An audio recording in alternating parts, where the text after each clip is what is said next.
전국 주요 수련병원 전공의 10명 중 9명 이상이 의대 증원과 필수 의료 정책에 반대하며 병원을 떠난 것으로 파악됐습니다. 지난달 복귀 시한까지 병원에 돌아오지 않은 전공의들에 대해 정부가 오늘부터 본격적인 면허 정지 절차에 착수합니다. 취재기자 연결합니다. 신지원 기자. 네, 신촌 세브란스 병원입니다. 전공의 90% 이상이 병원을 떠난 상황인데 의료 공백은 심각한 상황이죠. 네, 이곳 세브란스 병원은 이른바 빅5로 통하는 대형 병원 중에서도 전공의들의 이탈이 가장 많습니다. 그러다 보니 평상시보다 외래 진료는 20% 가까이 줄었고 병원 내 병상도 절반 정도만 간신히 유지하고 있습니다. 정부는 어제 저녁 8시까지 전체 전공의의 90.1% 수준인 8,983명이 근무지를 이탈했다고 밝혔습니다.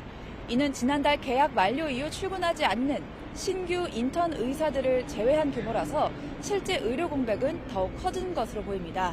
전문의 자격을 따고 추가 수련을 받는 전임의 이탈도 심각한 수준입니다.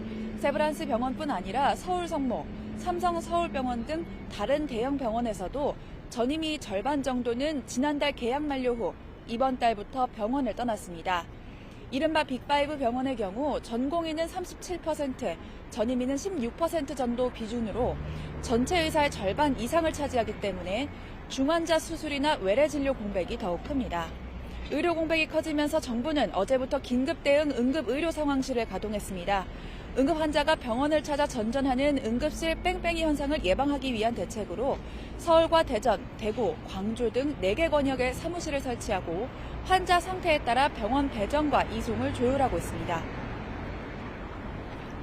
정부가 의료 현장에 돌아오지 않은 전공의들에 대해서 불가역적 면허 정지를 선언했는데 오늘부터 면허 정지 통보가 시작된다고요?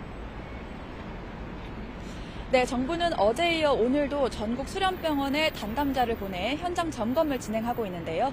업무 개시 명령에 따르지 않은 전공의가 실제로 얼마나 있는지 확인하고 직접 면허 정지 처분을 통보하기 위해서입니다. 정부는 당장 오늘부터 근무지 이탈 증거가 확보된 전공의 7,000명에 대해서 사전 통보서를 발송합니다. 사전 통보 뒤에는 해당 전공의의 의견을 청취한 뒤 3개월 이상의 면허 정지와 형사 고발 절차를 진행합니다. 특히 지난 2020년 의료 파업 때와 달리 이번에는 어떤 구제 절차도 없다고 강조했습니다. 이런 가운데 대학병원 교수들도 반발하고 있습니다. 지난달부터 열흘 넘게 이어진 의대 정원 신청 접수에서 전국 40개 대학이 3,401명의 증원을 신청한 것으로 집계됐는데요. 이와 관련해 강원대 의대 교수들은 비현실적인 증원 신청에 반발하며 삭발을 감행했고 충북대병원 심장내과 배대환 교수는 어제 교육자 양심을 저버린 대학 측에 분노한다며 사직서를 제출했습니다. 경북대 혈관외과 윤우성 교수도 후배들의 보호막이 되어주지 못해서 부끄럽다며 사직의 뜻을 밝혔습니다.